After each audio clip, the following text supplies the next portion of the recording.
Class 11-এর ছাত্রছাত্রীদের physics ক্লাসরুমে স্বাগত জানাই। আজকের ক্লাসে আমরা পড়াবো প্রজেক্টাইল মোশন বা প্রাসের গতি। তো প্রজেক্টাইল বা প্রাস বলতে আমরা কি বুঝি? মনে করে নাও যে কোনো একটা ব্যক্তি সে কোনো একটা ঢিলকে যদি ছুঁড়ে মারে, তো ছুঁড়ে মারতে গেলে সেই ঢিলের গতিটা যেরকমভাবে হবে, তাহলে ধরে নাও যে এখানে একটা ব্যক্তি দাঁড়িয়ে আছে, একজন ব্যক্তি দাঁড়িয়ে আছে, সে একটা ঢিল নিয়েছে হাতে, নিয়ে ঢিলটাকে ছুঁড়ে তাকে বলা হচ্ছে যে এত দূরে ছুঁড়ে ফেলতে হবে। তো সে কীভাবে ছুঁড়বে? তো সে এইরকমভাবে ছুঁড়বে নিশ্চয়ই। ধরো তুমি কোনো একটা ঢিল ছুঁড়ছো, তো তখন তুমি নিশ্চয়ই এই স্ট্রেট ওয়েতে কিন্তু এই পর্যন্ত পৌঁছাতে পারবে না, তোমাকে একটুখানি এভাবে ছুঁড়তে হবে জিনিসটা, যাতে করে ঢিলটা এই পাথটা ফলো করে এই বিন্দুতে এসে পৌঁছায়। তো এখানে এই যে ঢিলটা যে পাথটা ফলো করলো, এই যে রাস্তাটা, এই জিনিসটাকে আমরা বলছি প্রাসের গতি, এবং ওই যে ঢিলটা বা যাকে ছোঁড়া হলো তাকে আমরা বলছি প্রাস বা প্রজেক্টাইল। তাহলে সহজ বাংলা ভাষায় কি না, যে কোনো বস্তু যাকে ছুঁড়লে সে এই রকম একটা গতিপথ ফলো করে তাকে আমরা বলছি প্রাস এবং প্রাসের গতি। এবার ব্যাপার হচ্ছে যে এই যে বললাম যে এই রকম একটা গতি ফলো করে, তো সেটাকে আমরা ফিজিক্সের ভাষায় কি বলবো?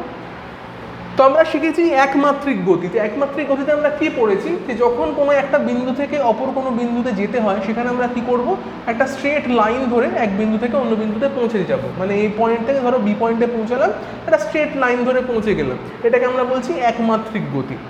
এখানে কি হয়েছে, আমরা কিন্তু এ থেকে বিতে এই স্ট্রেট লাইনে পৌঁছাইনি, আমরা এই রকম একটা গতি নিয়ে গেছি। তো এই গতিটা হচ্ছে একটা দ্বিমাত্রিক গতি। আমরা এটাকে নাম দিচ্ছি টু ডাইমেনশনাল মোশন বা দ্বিমাত্রিক গতি। কেন দ্বিমাত্রিক বলছি না, দেখো এখানে কি হয়েছে, এই যে বস্তুটাকে আমি যেটাকে ছুঁড়েছি, সেই বস্তুটা প্রথম অবস্থায় এখানে ছিল, তারপরে এখানে, তারপর এখানে, তারপর এখানে, এরম করতে করতে সে বি বিন্দুতে গেছে।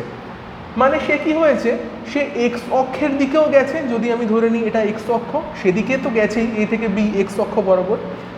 আর যদি আমরা ধরি এই ভার্টিক্যাল যেটা অ্যাক্সিসটা ওয়াই অক্ষ ধরে নিই যদি, তো তাহলে সে কিন্তু ওয়াই অক্ষ বরাবরও গেছে। মানে সে বিভিন্ন উচ্চতায় পৌঁছেছে, বিভিন্ন টাইমে সে বিভিন্ন উচ্চতায় পৌঁছেছে।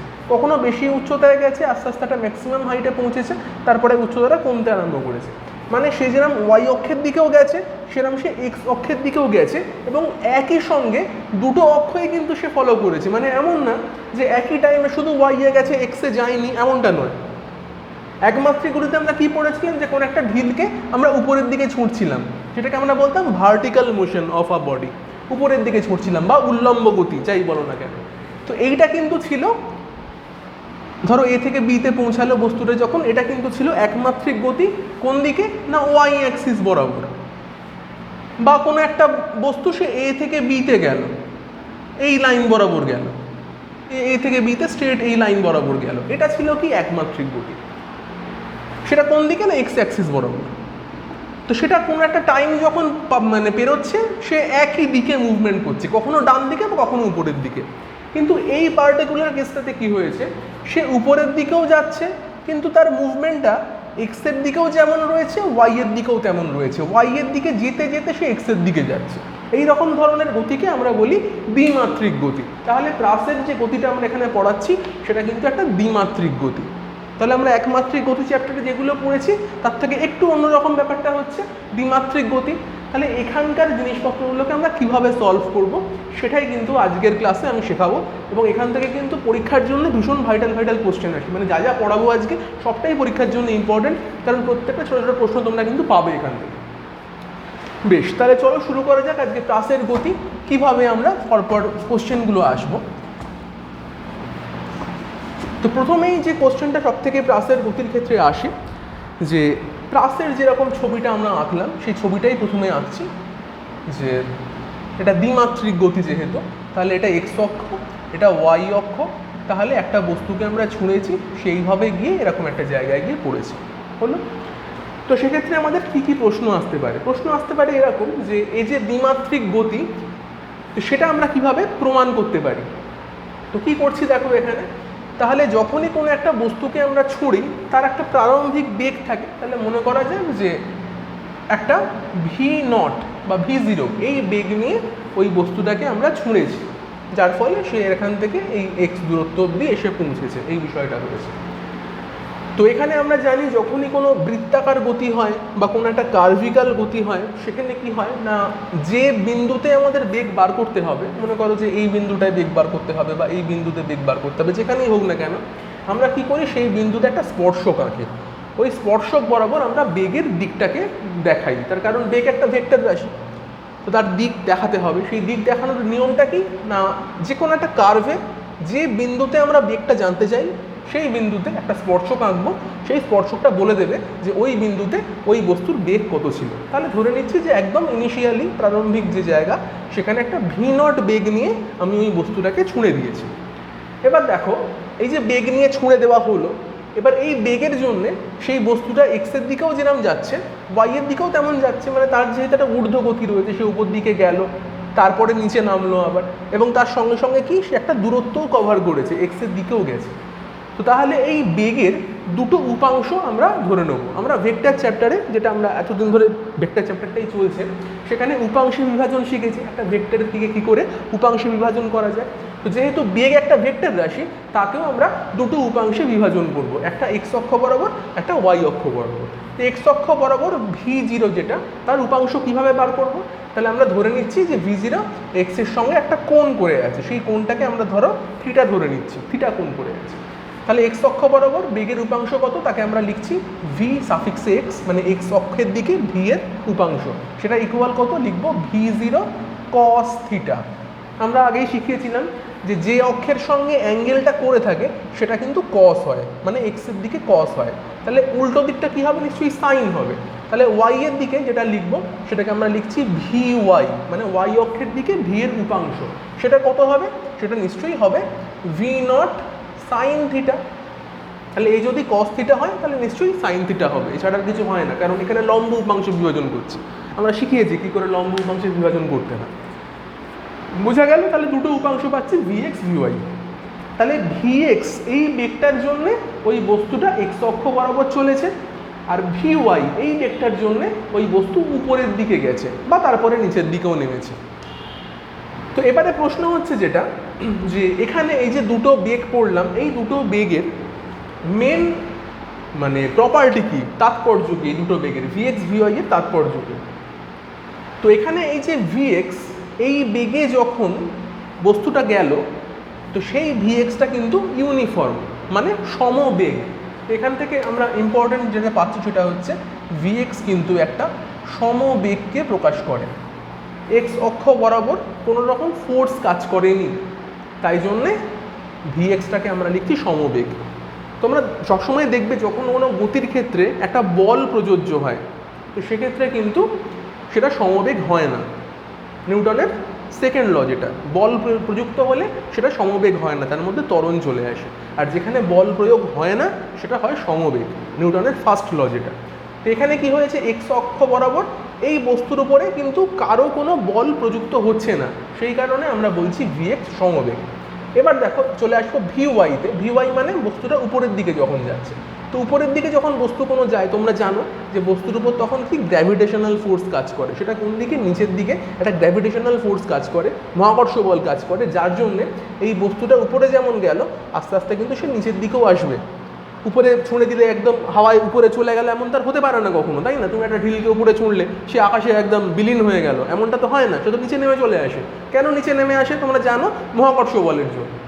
তাহলে এই যে উপরের দিকে বস্তুটা যখন যাচ্ছে, তার উপর একটা বল প্রযুক্ত হয়েছে, তাই জন্য কিন্তু এই উপরের দিকের ভিওয়াই যেটা, সেটা কিন্তু কখনো কনস্ট্যান্ট হবে না, তার উপরে কিন্তু ত্বরণ প্রযোজ্য হবে। তাহলে ভিএক্সটা সমবেগ, ভিওয়াই কিন্তু এই ভিওয়াই যেটা লিখছি সেটা কিন্তু সমবেগ নয়, এটা কিন্তু আমাদের খেয়াল রাখতে হবে। ভিএক্স সমবেগ, ভিওয়াই সমবেগ নয়। তার মানে কি, ভিওয়াই এর যেটা রয়েছে মানে এই যে ঊর্ধ্বগতি, সেক্ষেত্রে কিন্তু ত্বরণ কার্যকর হবে। কি ত্বরণ না, এখানে একটাই ত্বরণ, যেহেতু আমরা এখানে মহাকর্ষ বলের কথা বলছি, তাহলে অভিকর্ষ ত্বরণ কাজ হবে, মানে জি, যেটা জি এর কাজ হবে। তোমরা যেরকম জানো যে উপর দিকে উল্লম্ব গতির ক্ষেত্রে আমরা যে ত্বরণের ইকুয়েশনগুলো নিয়েছি, যেমন ধরো V equal U minus G T, উপরের দিকে গেলে কিন্তু মাইনাস হয়, মন্দন হয়, উপরে গেলে বেগ কমে যায়। যেমন এখান থেকে একটা ঢিলকে আমরা উপরের দিকে যখন ছুটছো, আস্তে আস্তে বেগটা কমতে আরম্ভ করবে, কমে জিরো হবে একটা জায়গায় বেগ, এবং বেগটা জিরো হওয়ার পর তারপরে কিন্তু আবার বেগ বাড়তে বাড়তে নিচের দিকে আসবে। তোমরা জানো এটা মহাকর্ষের জন্যই তেমনটা হয়, এবং একটা নির্দিষ্ট হাইট অবধি তখনই উঠবে যতক্ষণ না পর্যন্ত ওর বেগটা জিরো হয়ে যাচ্ছে, মানে এই ম্যাক্সিমাম হাইট যেটা সেখানে গিয়ে কিন্তু ওর বেগ জিরো, এবং তারপরে কিন্তু আস্তে আস্তে আবার ওর বেগটা বাড়তে বাড়তে এসে আবার এখানে এসে পড়বে, এবং এই হাইটটাকে আমরা বলছি এইচ ম্যাক্স, ম্যাক্সিমাম যে হাইটটাতে ও উঠেছে এই জিনিসটা। তো এই হচ্ছে বিষয়টা। তো এই দুটো জিনিস খুব ইম্পর্টেন্ট যেটা বললাম। আচ্ছা, তো আমরা এবার চলে যাবো একেবারে ডেরিভেশনে, যেগুলো আমাদের মানে এক্সামের জন্য আসবে। সেটা হচ্ছে যে এই যে পাথ, যেটা যে রাস্তাটা ফলো করেছে এই প্রজেক্টাইলটা বা প্রাসটা, তার যে গতিটা, এই গতিটাকে আমরা বলছি এটা একটা কিন্তু অধিবৃত্তাকার গতি, মানে প্যারাবোলিক ইকুয়েশনকে ফলো করে। তো সেটা আমাদের প্রমাণ করতে হয় যে এটা যে একটা অধিবৃত্তাকার দেখতে, সেটা আমাদের প্রমাণ করতে হবে। তাহলে কি প্রশ্ন আসবে? প্রশ্ন আসবে প্রমাণ করো প্রাসের গতি একটি অধিবৃত্তকে প্রকাশ করে। এটা কিন্তু আমাদের পরীক্ষায় আসবে। তো চলো চট করে আমরা তাহলে করে ফেলি যে কিভাবে প্রাসের গতি একটা অধিবৃত্তকে প্রকাশ করে। তো দেখো এখান থেকে আমরা যা যা লিখে নিয়েছি সেটা হচ্ছে যে আমরা এখান থেকে ভিএক্স আর ভিওয়াই এই দুটো জিনিস পেয়েছি, লিখে ফেলবো। V x equal v not cos theta, আর ভিওয়াইকে লিখছি ভি নট সাইন থিটা, যেটা আমরা একটুখানি মানে আগেই পেলাম, আমরা এই ছবিটা থেকেই পেলাম ভিএক্স আর ভিওয়াই এর মান আমরা পেয়েছি। তো যখন টাইম জিরো ছিল একদম শুরুতে, যখন টাইম টি ইকুয়াল জিরো, তখন কি হয়েছে? তখন কিন্তু কোনো ডিসপ্লেসমেন্ট হয়নি, মানে এই বস্তুটা এক্সের দিকেও এগোয়নি আবার ওয়াই এর দিকেও এগোয়নি। ঠিক আছে, তা এই জায়গাতে তাহলে কিন্তু আমাদের কোনো গতির সমীকরণ লাগাতে হচ্ছে না, এবং আমরা ধরে নিচ্ছি যে এই বস্তুটা সে small T equal capital T, মানে টি টাইমে এই পুরো রাস্তাটা এসছে, মানে এই ক্যাপিটাল টির সময় ধরে এই পুরো রাস্তাটা সে কভার করেছে। হলো? তাহলে আমরা এই এক্স যে দূরত্বটা, তাকে কি লিখতে পারি? আমরা লিখতে পারি x equal V into T, দূরত্ব ইকুয়াল বেগ ইন্টু সময়, এটা লিখতে পারি। তো মানে এখান থেকে এই অবধি যে দূরত্বটা গেল এক্স, কত? এক্স ইকুয়াল ভিটি। এবার এই ভিটা কোন ভি হবে? এটা নিশ্চয়ই কিন্তু ভি এক্স হবে, কারণ এই ভি এক্সের জন্যই সে এক্স অক্ষ বরাবর যায়। খুব ভালো করে বুঝবে এই জায়গাটা, এক্স অক্ষ বরাবর কোন বেগের জন্য যাচ্ছে? ভি এক্সের জন্য যাচ্ছে। তাহলে আমরা লিখবো কি x equal v x t. হলো? ভি এক্স মানে আমরা কি লিখেছি? ভি নট কস থিটা, তাই ভি এক্সের জায়গায় লিখবো v not cos theta into t, into t. তাহলে এটা পেয়ে গেলাম কি? এক্সের মান পেলাম। ভালো কথা। তাহলে এটাকে লিখছি ইকুয়েশন নাম্বার 1। আচ্ছা, এবার দেখো ওয়াই অক্ষের দিকেও ওর একটা গতি রয়েছে, তাহলে আমরা কি লিখতে পারি? ওয়াই অক্ষের দিকেও একটা গতি, তাহলে আমাদের এখানেও একটা গতির সমীকরণ লেখার কথা। কিন্তু আমরা কি বললাম যে ওয়াই অক্ষের দিকে ওর যে গতিটা হয়েছে সেখানে কত বেগ নিয়ে চলেছে? সেখানে বেগ নিয়ে চলেছে ভিওয়াই, সেটা ইনিশিয়াল বেগ, একদম প্রারম্ভ বেগটা ভিওয়াই নিয়ে শুরু হয়েছে। কিন্তু তারপরে তো ওর বেগটা চেঞ্জ হয়েছে, বেগটা আস্তে আস্তে কমতে আরম্ভ করেছে, তাই তো এখানে গিয়ে বেগ জিরো হবে, বা তারপরে আবার বেগটা বাড়বে। যাই হোক না কেন, বেগটা তো ফিক্সড নয় এখানে। তাহলে ওয়াই ইকুয়াল আমার কি লেখা উচিত? আমাদের কিন্তু ত্বরণযুক্ত একটা গতির সমীকরণ, সেটা লেখা উচিত। তাহলে আমরা এখানে কি সমীকরণ লিখবো? আমরা লিখবো V Y T minus half জি টি স্কোয়ার, এটা লিখবো। আমরা মনে করতে পারছি S equal U T minus half G T square. কোনো একটা উল্লম্ব গতির ক্ষেত্রে সরণের ইকুয়েশন কি? S equal U T minus half G T square. তাহলে এখানে এসটা কি হয়ে গেল? এস হয়ে গেল এখানে ওয়াই, যেহেতু ওয়াই এর দিকে যাচ্ছি আমরা। আচ্ছা, ভি ওয়াইটা কি? ভি ওয়াই হচ্ছে উল্লম্ব গতির ক্ষেত্রে প্রারম্ভিক বেগ। আচ্ছা, টিটা কি? টিটার সময়, যত সময় লেগেছে এই পুরোটা আসতে, মাইনাস হাফ জি টি স্কোয়ার। হলো? এটাকে আমরা ইকুয়েশন নাম্বার 2 বলে দিচ্ছি। হলো? আচ্ছা, ইকুয়েশন নাম্বার 1 থেকে কিন্তু আমরা টি এর মান পেয়ে যাই। ইকুয়েশন নাম্বার 1 থেকে টি এর মান কত পাচ্ছ? X by V naught cos theta, এটা ইকুয়েশন নাম্বার 1 থেকে পেলাম। এবার এই যে টি এর মানটা পেলাম, এটা যদি আমরা এই দুটো টি এর জায়গায় বসিয়ে দিই তাহলেই আমাদের কাজ শেষ। বসিয়ে দাও, কি পাবো? ওয়াই ইকুয়াল ভি ওয়াই এর মান বসাই, ভি ওয়াই মানে আমরা জানি ভি নট সাইন থিটা, সেটা লিখছি v naught sine theta into t মানে কি আছে? X by V naught cos theta. হলো?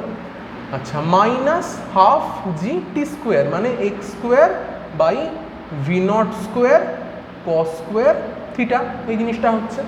তাহলে এখান থেকে দেখো কেটে যাচ্ছে কি? ভি নট কেটে যাচ্ছে, আর sine theta by cos theta মানে হয় ট্যান থিটা, মানে হচ্ছে x tan theta minus half g x square by V naught square cos square theta, এই জিনিসটাই হচ্ছে যেরকম রয়েছে সেটাই পরপর আমরা কিন্তু লিখে এখানে বসিয়ে দিয়েছি, আমরা আর কিছু করিনি।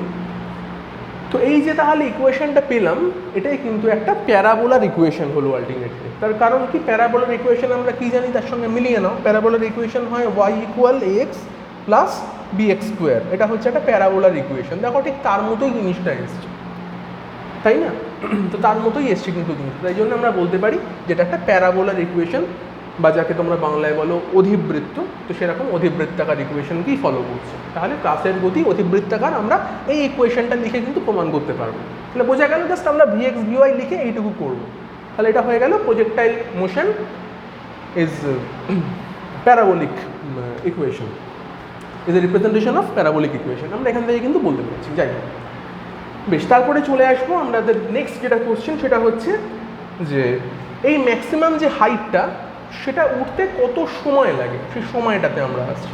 এই ছবিটা দেখে দিচ্ছি কারণ আমাদের ছবিটা কাজে লাগবে, বাকিটা মুছে দিলাম।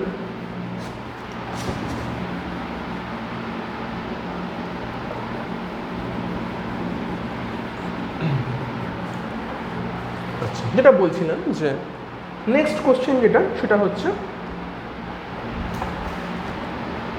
Time to reach maximum height.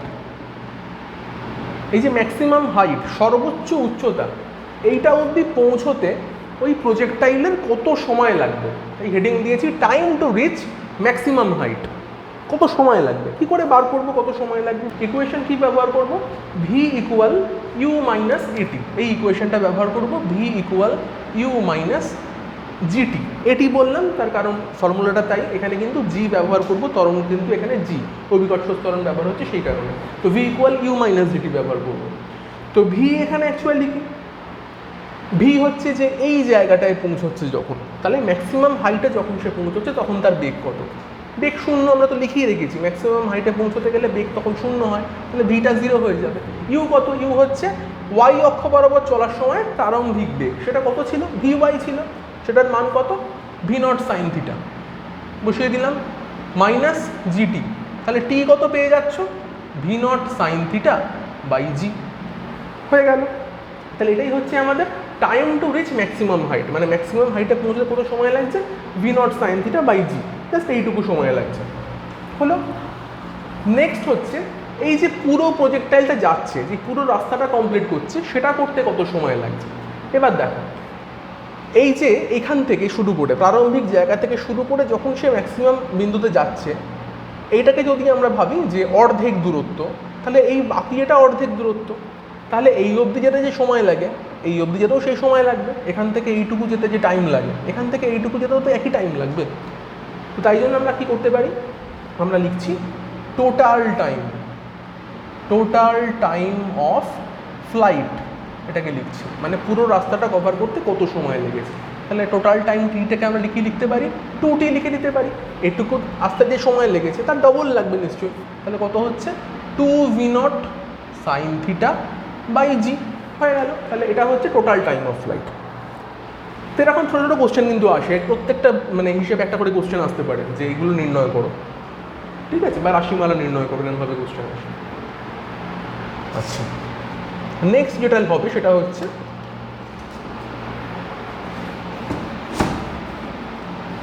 Maximum height reached by projectile.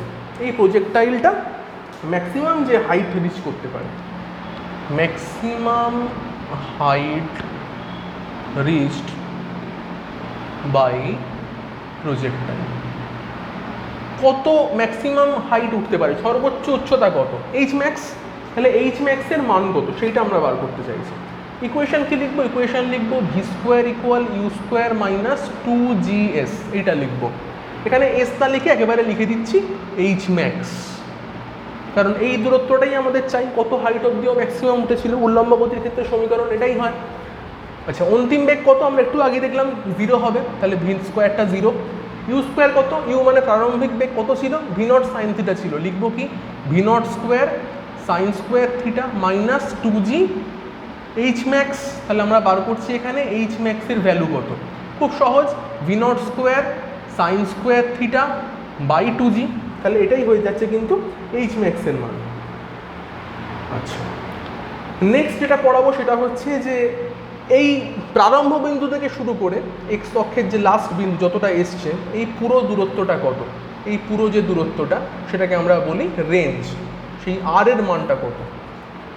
তাহলে ক্যালকুলেশন করব যে কত দূরত্ব এক্স অক্ষ বরাবর ও কভার করেছে।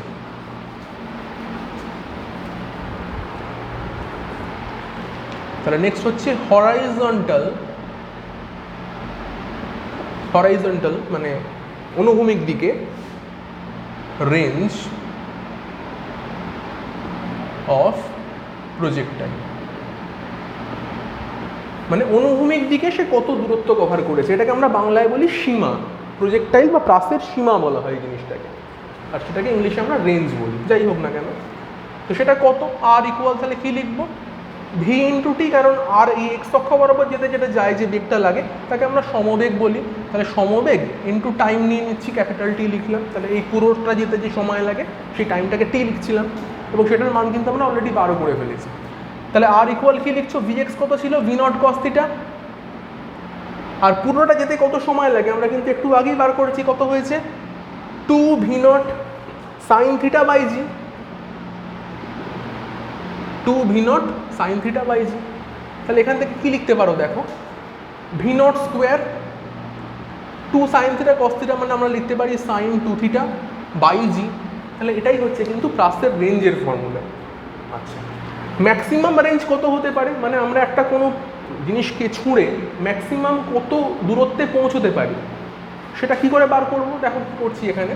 আমরা যদি থিটাকে 45 ডিগ্রি রাখি সেক্ষেত্রে 2 থিটা হয়ে যায় কত, 90 ডিগ্রি, তাই তো নাকি? 45 থিটা হলে 2 থিটা 90 ডিগ্রি হবে। তাহলে সাইন 90-র ভ্যালু কত, নিশ্চয়ই 1।